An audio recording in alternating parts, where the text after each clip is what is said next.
going to school? I'm doing this for Penn State Harrisburg American Studies. Okay. Yeah, so it's a folklore class. So the folk group I picked was motorcycles. Okay.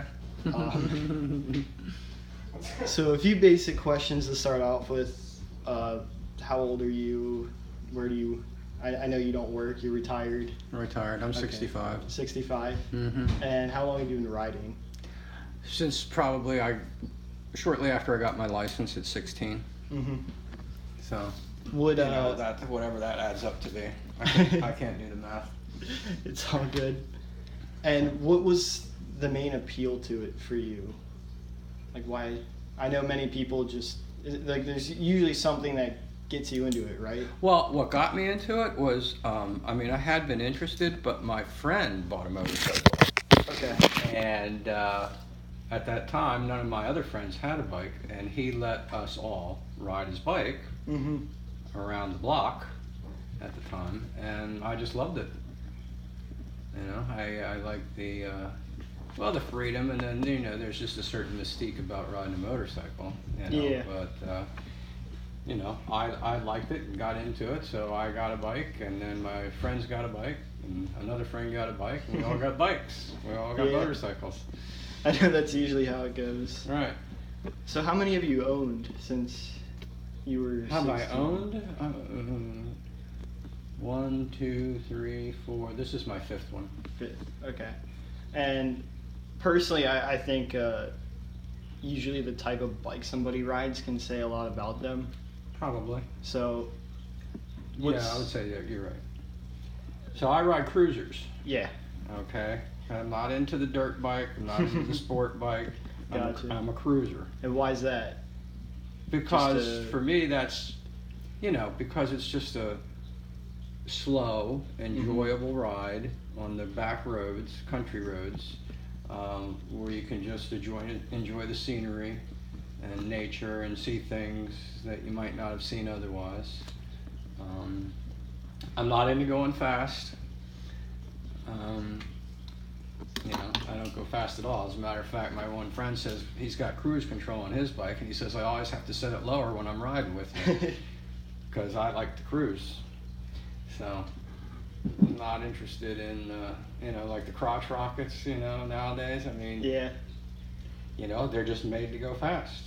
No, it's understandable. I get that. Yeah.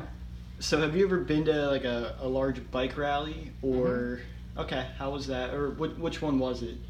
Went to Biketoberfest in Daytona, Florida. Daytona, okay. Twice. Well, no, we went to Biketoberfest one year, and then 2 years later we went down to another one in Leesburg, Florida, and I forget what that's called. It might be the Leesburg Bike Fest. So, so those are the 2 largest ones I've been to.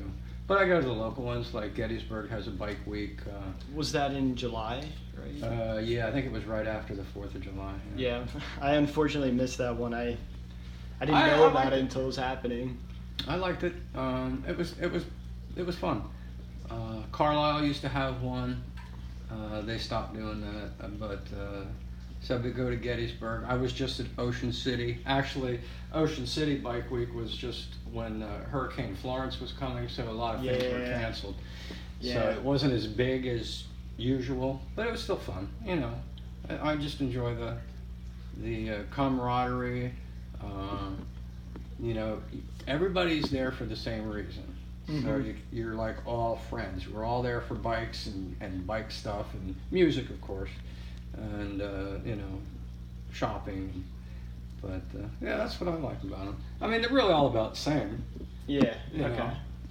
It's all the same activity, but it's just fun. I've never been to one, but I would like to go to one. Hopefully next season. So, I've seen videos on YouTube and whatnot, and I don't. I doubt they do it justice. What is it like? Is it just a bunch of loud noises and partying, or is it? Yeah, well, there's that, and I like people watching for one thing. So there's a lot of crazy people, a lot of interesting people. I'm always amazed at the how there's all these motorcycles and no 2 are the same. Yeah. There's never any two that are the same, so that's fun to look at. You know, but I mean, like, I don't have any plans to go to Sturgis. Some of my friends are planning to go to Sturgis in 2 years. I have no reason to do that. I'm getting older. I'm not riding my bike to South Dakota, so not anymore. So I mean, it's quite the hike out there. I think the farthest I've ridden was from Virginia, just from Virginia, where I picked up a bike. I don't know. It always scares me with the possibility of like a breakdown or something like that. I don't know if you've ever had that happen to you, but I haven't, not a breakdown. I mean, I did drop it one time, and I had to limp home with the steering. The handlebar was crooked, so yeah. I had to turn like this to drive straight.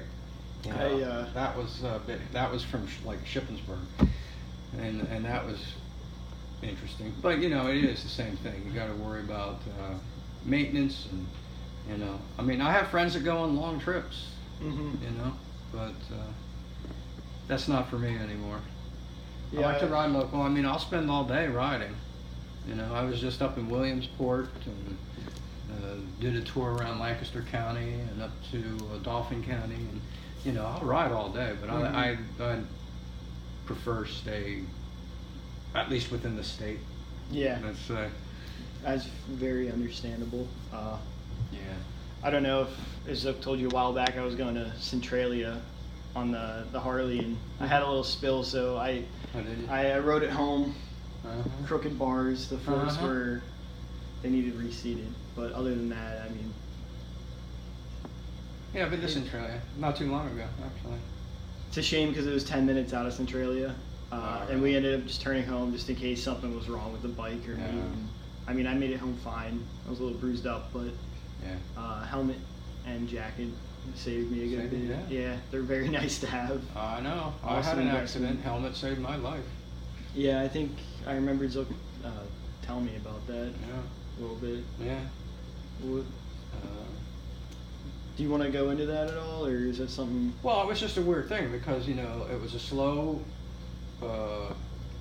speed accident. Probably wasn't going more than 30, and trying to slow down, and it was a sharp left-hand turn, right angle, left-hand turn, and as I began, and I ride slow. My friend was way up ahead of me, but I ride slow. But as I was heading into the turn, hitting the back brakes, I had no brakes. I don't know what happened. I had no rear brakes, so I was going too fast. I started pulling on the front brakes, but as you know, when you're in a turn and you hit the front brake too hard, you're going to lock it and flip the bike over.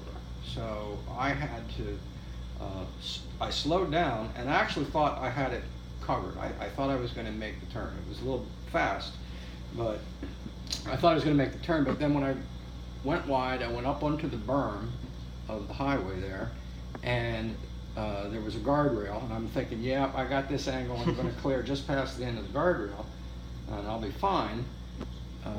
But at the top of the berm, there was a rut in the road, about a 3-inch deep rut, and my tires went in it. It was like being on a rail.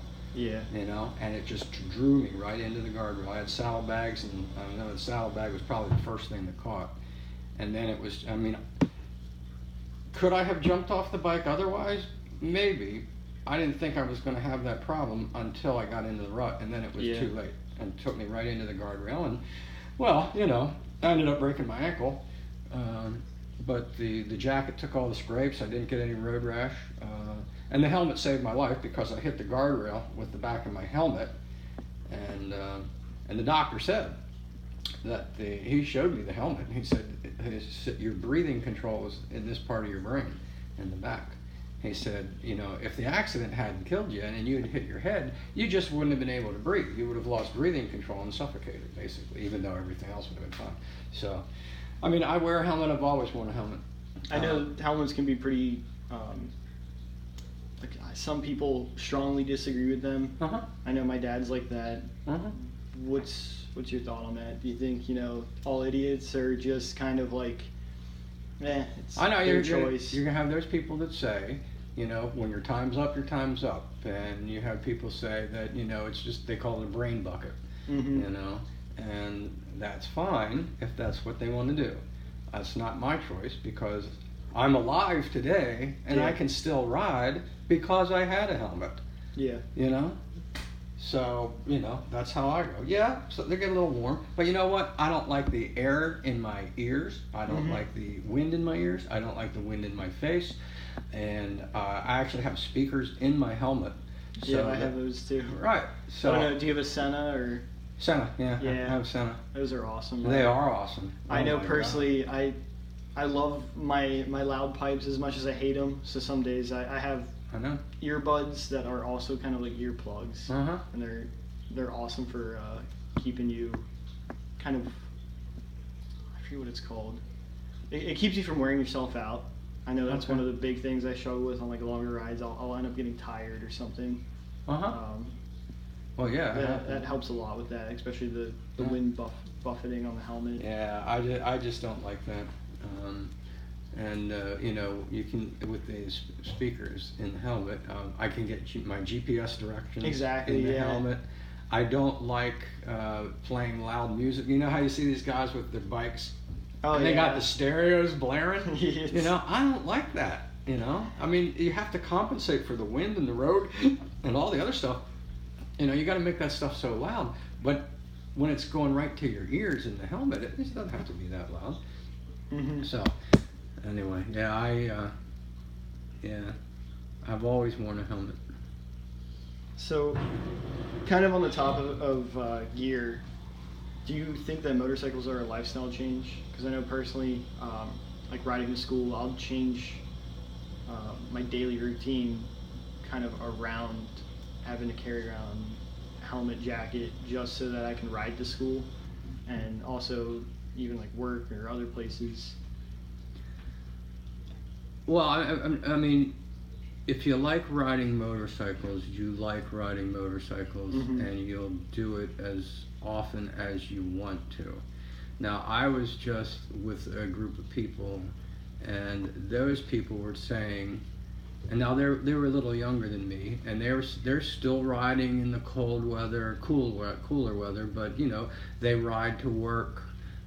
They ride in the rain, and they ride all the time. So I guess it depends on each person. Now, for me, I mean, I've ridden in the snow before. At my age, I don't want to do it anymore. Yeah. So I'm a fair weather rider.